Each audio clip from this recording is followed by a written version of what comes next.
Greetings. Thank you so much for coming by the channel today, and I hope this finds you well. In today's video, I want to go through a recap of what I was able to accomplish in terms of reading in 2024. So we're going to recap that year and just share the insights I got from the year. So let's go ahead and dive in.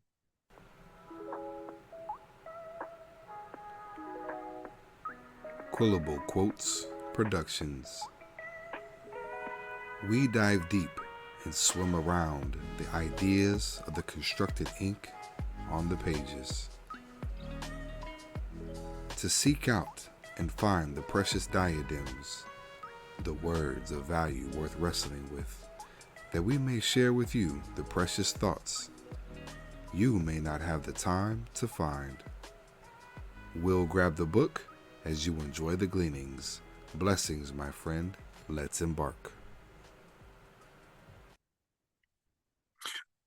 All right. At the outset, I will say last year was more of a lull. I did not get as much reading done nearly as I hoped to, and certainly not even as much as I had gotten done in the previous year. So in 2023, I was able to get through 15 books, plus several articles. Of course, I always do articles as well, and I was at about 3,800 pages. But for 2024, I only got through 9 books and 2,300 pages. So a little bit shorter, but it was still a really good year for reading. And this past year, I found a podcast that has really helped me out in terms of reading and staying more on track with the focus of reading. And that podcast is being the Read Well podcast by Eddie Hood. And I'll put a link in the description and in the citations page. So definitely go. I recommend you checking it out. And his whole theory is it's better to read well than to be well read. And he kind of breaks down what he means by that. But it's more of a, in today's world, and I see it often, reading can go fall into the hustle culture, right? So the whole purpose is to, I'm going to read 200 books, 700 books in a year, whatever the case may be, but none of them really being transformative. Versus if you only read one book in the year, but it really impacts your life and it changes the way you think or act to be a more healthy and positive way, then that's a win. So I was pleased with the books I did get through, especially I was in the middle of about 5 books that I didn't get done at the end of the year, and those have been really impactful. So I look forward to sharing those next year. I'm going to show you one sneak peek of one of them at the end. And so I typically read multiple books at a time, and I do it kind of in genres. So I always have a Christian living or theology doctrine book going. Always have a history book going. I'm definitely a history fan, a history major, so I like reading history. Then I kind of have a more of a potpourri category. So it could be cultural, it could be work related, it could be I enjoy writing, so it could be about writing, how to be a better writer, or maybe even philosophy, some kind of philosophical work, just something to help you think more clearly. So I kind of lump all those together. So that's a fun category. And then I always have a fiction category, so a fiction book going as well. Over here, so the very first one I did, this was in my history category. It's a book I picked up, this one and this Wicked Indianapolis. These are 2 books I picked up at Walgreens one day a couple years ago, so I decided to knock them out. But Indianapolis and Vintage Postcards. So being in Indianapolis, this one was really insightful, and especially I always enjoy looking through photographs, especially any kind of historical photographs. You can find a lot of just intriguing information, and just especially how things have changed, of course. So this was really good, and I really like the author's story of how they got all these postcards. It was encouraging because basically the author set out to just hunt down postcards and just kind of see what they could find and write about it. As soon as they started pursuing that purpose, they ran into an individual who had been collecting them for literally, I'm pretty sure almost, if not their entire life, basically their entire life, and who lived in the area. So they had all kinds of postcards, and they were able to find so many from that individual. So it was encouraging that once you start setting out on your path, how I would say, right? How God kind of aligns your path and brings people to you. So that was just encouraging. But it was an intriguing read. It was fun to go through the different postcards and kind of see how things have changed and see the different parts of the city. And they also did it. The author put them in different, chapters, so different categories. So that was intriguing. Next up, Animal Farm. Really good book. Really good book. I read 1984 back, I think, right after college, and I really like 1984. Animal Farm, solid book. Solid book. Definitely recommend, especially leading up to this past election. I think this was really had some profound insights, but highly recommend this book, Animal Farm, George Orwell. Definitely go check it out. Obviously, that was one of the fictional books. So in the potpourri kind of category, Live Writing, Breathing Life into Your Words, Ralph Fletcher. Excuse me. Yeah, good book, solid, just in terms of kind of getting me to be more intentional in a writing routine. I got a lot of insights in that respect from the book. It has some good insights. So if you are a writer, it was good. It was good. Next one, another history book, The Chicago Haymarket Affair, Joseph Ruley. This was a really intriguing book as well. Some history I did not know, obviously surrounded in Chicago and more of the labor movement. It's something I never heard of before. Violent, you could say, event that took place, but some really good history, especially, again, kind of similar, just going through the photographs, going through. I'm not as familiar with Chicago, but a little bit. I grew up in South Bend, so not too far down the way. So somewhat familiar with Chicago. And so it has some interesting insights there as well. Good book. And so Joseph Ruley, I have not met, but I know he was related to a barber that my dad went to for probably 40 years at least, something like that. So they, I forget the connection, and I actually know one of his cousins as well. So it was kind of intriguing to, and a pizzeria that I went to growing up my whole life. La Capose, shout out to La Capose up in South Bend. I grew up down the street from there. So they're kind of all related, similar families. So it was intriguing on that part too. Just although I never met Mr. Joseph Ruley, but knowing some people that he knows and kind of growing up around some of his family and they're reading his book, that was kind of fun. But it was a good book. Moving on to Wicked Indianapolis, another history book. Again, this is kind of just a short read. Just went through some interesting history from Indianapolis, and obviously not only certain events that took place, but a lot of nefarious individuals. One of the most famous probably being Dillinger. So that was interesting to read kind of on his history and where he came from, and kind of seeing where he grew up, and his house is no longer there because I think they tore it down years ago when they built 70 East coming out of downtown. I think he was part of that house, that line of houses that was torn down.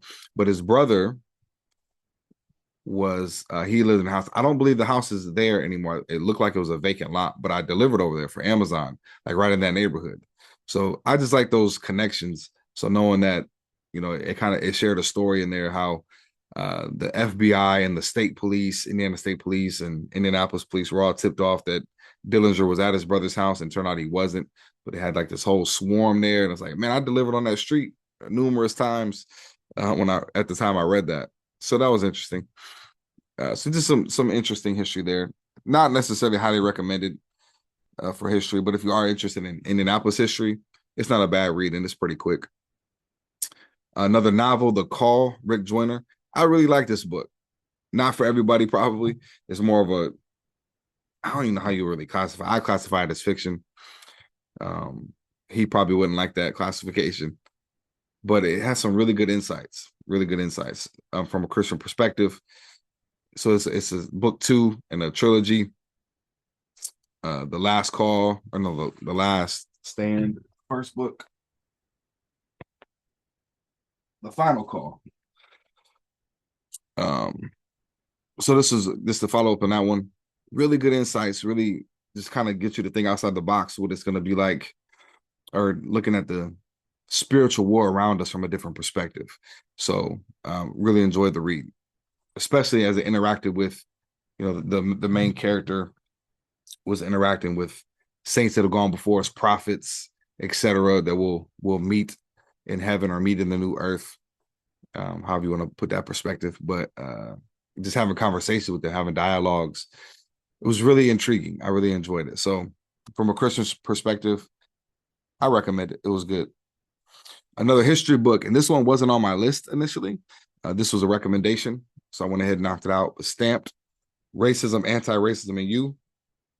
Now, this is a book written by Jason Reynolds, or adopted from ℜ𝔢𝔞𝔡 to be more of a, basically taking Kendi's work and boiling it down, so to speak, for, I want to say, middle schoolers or high schoolers, so teenagers.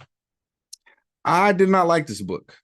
It's kind of, I'm more, when it comes to the history, especially the history of slavery and racism, I'm more of a Thomas Sowell guy versus a Kendi guy. So that's part of it.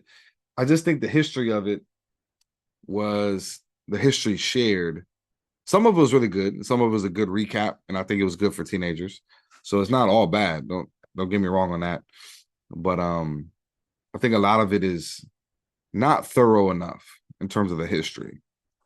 But and that can be fine, because really, I mean, writing for teenagers, it really doesn't need to be that extensive anyway. Like, it's more of an introduction. So that's not all bad. Some of it's kind of misleading, and I think intentionally. So I didn't like that part. But my biggest gripe with the book, so to speak, it comes down to your moral perspective, because they went into a lot of detail on all these different people throughout history.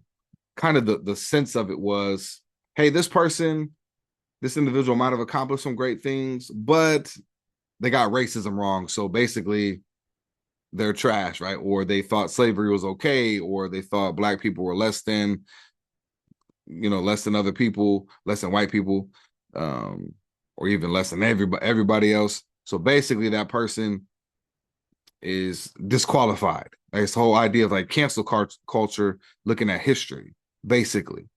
And I think that's just a really bad way to do it. And I'm not justifying those people's beliefs, right? That's not the point. The point is, we all, and this is my contention, is from a Christian perspective, we've all fallen short. Nobody has it right. We all mess something up, right? So we all have blind spots. We all have blotches in our character. Does that excuse those shortcomings? No. And we have to continually work on ourselves and grow in those areas. However, does that disqualify everything you've done in life because you got one thing wrong? Maybe, but I don't think so. Because really, at the end of the day, they're doing the same thing that those people were doing. And I say that to what I mean by that is, their look from their perspective is, from the racist perspective, is that this individual has nothing to contribute to society, or any work that they do is less than because they're black. Well, really, they're kind of doing the same thing on the opposite side, where they're saying, hey, anything this person contributes is less than because they hold this belief. And it's like, okay, if one characteristic can't count you out, that's the whole argument of the book, right? Is that black people shouldn't be counted out, historically or otherwise, just because of the way they look. Now, the difference is, obviously, and the argument will be made, you don't choose, obviously, your skin color when you're born, right? It's just genetics. It's the way God made you. But you can choose your ideology. And that is a point I will concede that is true. And that's why we all have to work on ourselves. But at the same time, I think from the perspective of, man, none of us have everything right. So you can't count a person out, or at least all the work that they've done. You might take it with a bigger grain of salt, and that's fine. Eat the fish, spit out the bones. But you can't discount everybody, somebody's entire work just because they had one thing wrong. Especially when you consider cultural circumstance. I mean, look at our culture now. What are people in 50 years going to look back and be like, I can't believe they thought that way? There's a couple of things I know for sure. If our nation survives, we're not going to go into those right now. It's not the time. We're going to be the same. We're going to be the same way. People are going to look back at our generation, at our generations, this period of time, and in our history and be like, man, I can't believe they thought that way, or they had that ideology. So sometimes we're not perceptive enough to know what our blind spots are. Um, does that excuse our blind spots? Not necessarily. I think we still need to dig into who we are, understand what truth is, and how we align ourselves to that. But we need to extend the same grace to previous generations, you know, as far as the blind spots they had, not to excuse them, but to understand that we shouldn't write them off because of a certain ideology. That's my stance on that. All right, moving on. Enough about that one.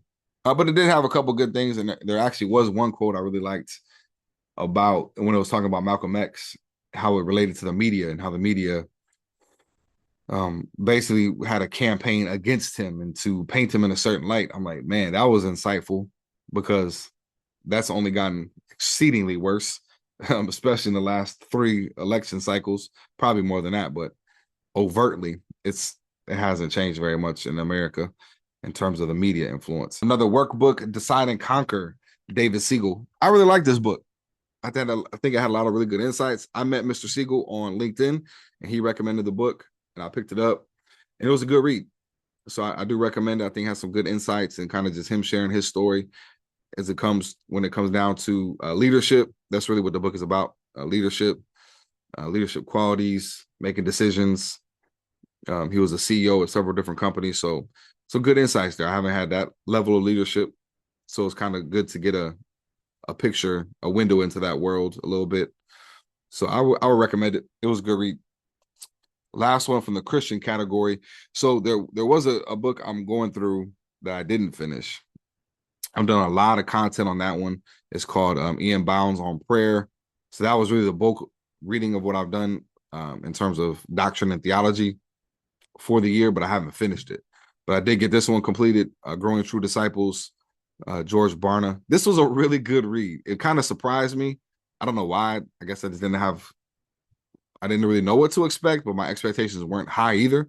I think this was a book my wife had from college, so it's been sitting on her shelves for the last 15 years, and I just hadn't read it. So I saw it, and I was like, I'm going to go ahead and knock it out this year. So I did knock that one out. It was really good. So it was written in the early 2000s. I think it has some really good insights on church culture and how we are failing to make disciples and things we can improve on in terms of making disciples. And I mean, that was 20 years ago, 20 plus. So I think if the church at large would have taken a lot of the things wrote in that book to heart a little bit more, I think the church would be in a better place, but we didn't. So I think we need to, it might be a good book to review for a lot of church leaders, etc. Growing True Disciples. So that's it for the books. Short list today, but again, I'm holding on to, I had some good reads this year. So I'm excited about that. Learned some pretty impactful books, especially the ones I'm reading, but currently that I didn't finish. But Growing True Disciples definitely was. Decide and Conquer provided some really good insights. The Call was refreshing, and it gave some good insights. I really enjoyed that one.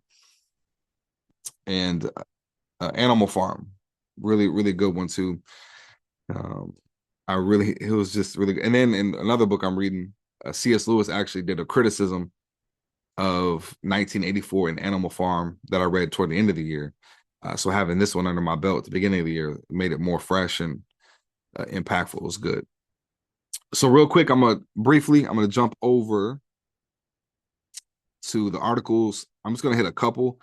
So my buddy got me on John Tyson. John Tyson does a weekly newsletter for men. Really, really good stuff. Really good stuff. He has some, it's just usually about 2 or 3 pages, and it's just very good insights. Very much enjoy reading several of his this past year. I did make a video for how to fight well in 2024. I will put that in the description as well, so you can check that out. So, and I'll put a link to if you want to subscribe to the newsletter as well. Living in the Future Today, the Holy Spirit is a Time Machine. That was intriguing. David Wilbur. You can Google that. It's on his website. Mars Getting Closer to Earth. That was a really interesting read by Chuck Missler. You can just Google that. It's on he's passed away now, but the ministry that he started or that he helped to start, it's still on their website. So you just Google Mars Getting Closer to Earth, Chuck Missler, the PD or the link will pop up. And I also heard him talk about it in some of his biblical commentary. But yeah, really intriguing, really intriguing. So if you like science and history and theology and things going on in the Bible, definitely check that one out. So my one sneak peek, and then I'm going to call it for this year. As far as the book review, I'll be back for more content. But Black Paper, Writing in a Dark Time, ℜ𝔢𝔠𝔞𝔡. I'm not sure if I'm pronouncing his name correctly. This book, and I got a couple friends that's probably gonna talk about me because I didn't finish this book. I've been working on it for a few months. But I just happened to be in the library, downtown public library in Indianapolis, and I picked it up. Just kind of happenstance, just going through the section and just grabbed it. And I've intentionally, the reason I didn't finish it was because I was intentionally going through it slowly.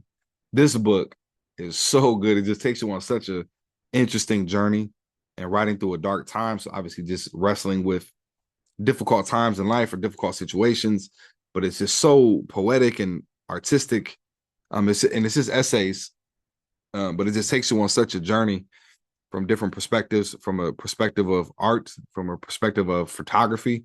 So he does just a really good job capturing arts, dealing with difficult things in life and just framing them in such intriguing ways.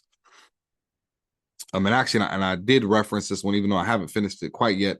I did reference it on my latest epistle.